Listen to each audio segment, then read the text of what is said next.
आज हम देखेंगे correct form of verb. Usually matric के एग्ज़ाम में क्लास 9th और 10th में जो पहला क्वेश्चन होता है ऑब्जेक्टिव के अंदर एमसीक्यूज़ के अंदर, वो होता ही करेक्ट फॉर्म ऑफ वर्ब का है। तो करेक्ट फॉर्म ऑफ वर्ब यानी आपने वर्ब की एक फॉर्म का इंतखाब करना होता है। आपके सामने 2 या 4 ऑप्शंस दिए गए होते हैं। तो उससे पहले करेक्ट फॉर्म ऑफ वर्ब समझाने से पहले मैं आपको एक चीज़ बता दूं क्लियरली। आपको पता होगा लेकिन रिवाइज करने लगा हूँ। सब्जेक्ट होता है काम करने वाला, इसे फ़ाइल भी बोला जाता है। ऑब्जेक्ट होता है जिस पर काम हो रहा हो, और वर्ब होता है जो काम हो रहा हो, ठीक है ना। तो आप एक एग्जांपल से देखें, जैसे Ali plays football. Ali subject है, अली काम करने वाला है, फुटबॉल पर काम हो रहा है, फुटबॉल ऑब्जेक्ट है। वर्ब जो है आपका वो प्ले है, यानी खेलना वर्ब है। एक चीज़ आपने हमेशा याद रखनी है कि वर्ब के बगैर जुमला मुमकिन नहीं होता, ठीक है ना। Every sentence has a verb, without verb a sentence can not make a sense, ठीक है ना। कि एक वर्ब के बगैर जुमला एक सेंस दे ही नहीं सकता, वो जुमला मुमकिन हो ही नहीं सकता। तो इसको करेक्ट फॉर्म ऑफ वर्ब को आप सब्जेक्ट वर्ब एग्रीमेंट भी कहते हैं, कि इसके अंदर सब्जेक्ट और वर्ब का आपस में एग्रीमेंट करवाया जाता है। बेसिकली ये चीज़ है कि सब्जेक्ट अगर सिंगुलर है तो वर्ब भी सिंगुलर होगा, अगर सब्जेक्ट सिंगुलर नहीं है, सब्जेक्ट प्लूरल है, तो वर्ब भी प्लूरल ही आएगा। आपने ये पॉइंट्स को नोटिस कर लेना है। तो फर्स्ट ऑफ ऑल हम प्रेजेंट इंडेफिनिट टेंस की करेक्ट फॉर्म ऑफ वर्ब को देखने लगे हैं। तो इसके अंदर देखेंगे, सबसे पहले आपने ये देखना है कि प्रेजेंट इंडेफिनिट टेंस के अंदर फर्स्ट फॉर्म ऑफ वर्ब आती है, ठीक है जी। आपको जुमला इंग्लिश में लिखा होगा, आपको किस तरह से पता चलेगा कि जुमला आया प्रेजेंट इंडेफिनिट का है, कॉन्टिन्यूस का है या परफेक्ट का है। तो इसकी पहचान आपको 3 चीज़ों से हो जाएगी, ठीक है।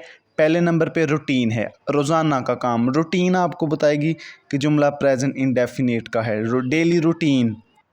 उसके बाद आ जाता है आलमगीरी, सच्चाई, यानी यूनिवर्सल ट्रूथ। इससे भी आपको पता चलेगा, हम स्टेप बाय स्टेप इन पर डिस्कस करेंगे।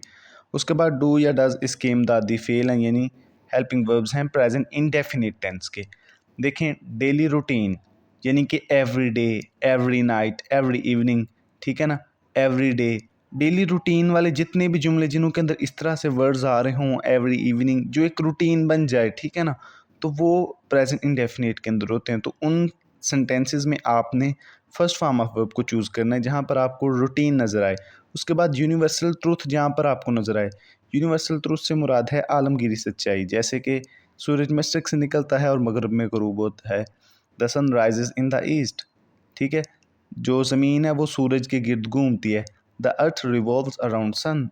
तो ये यूनिवर्सल ट्रूथ हैं, जहाँ पर आपको यूनिवर्सल ट्रूथ नज़र आए तब भी आपने फर्स्ट फॉर्म ऑफ वर्ब को चूज़ करना है। उसके बाद डू या डज़ आपको जहाँ पर भी नज़र आ जाए, जुमले के शुरू में आए, आखिर में आए, यानी जहाँ पे डू या डज़ आ जाए, तो इट मीन्स के ये प्रेजेंट इंडेफिनिट का टेंस है। तो प्रेजेंट इंडेफिनिट में फर्स्ट फॉर्म ऑफ वर्ब आती है, ठीक है जी।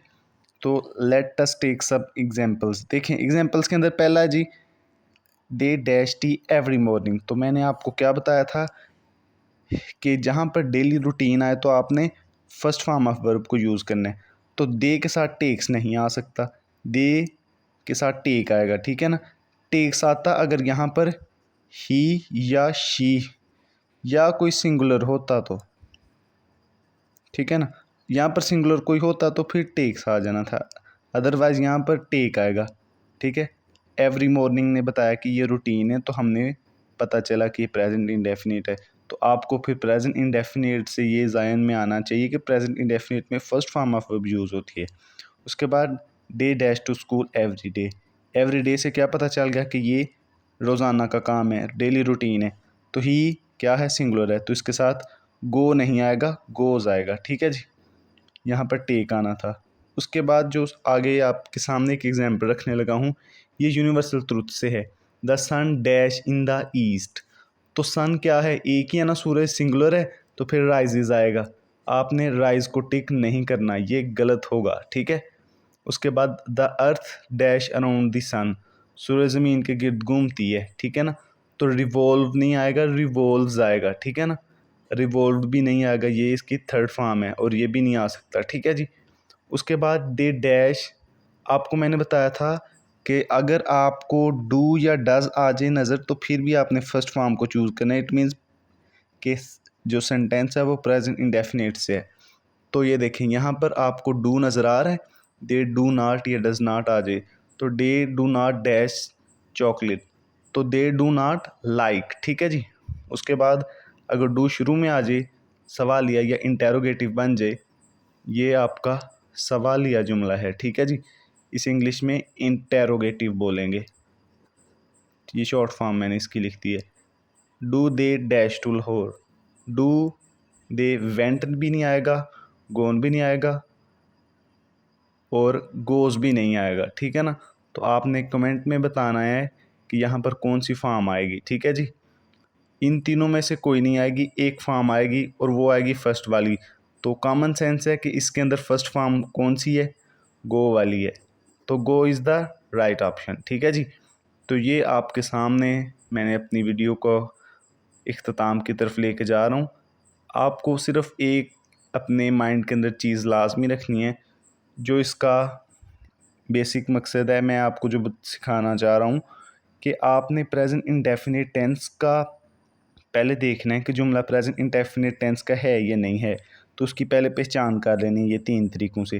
जब पहचान कर लें तो उसके बाद फर्स्ट फॉर्म को यूज़ कर लें। That's simple.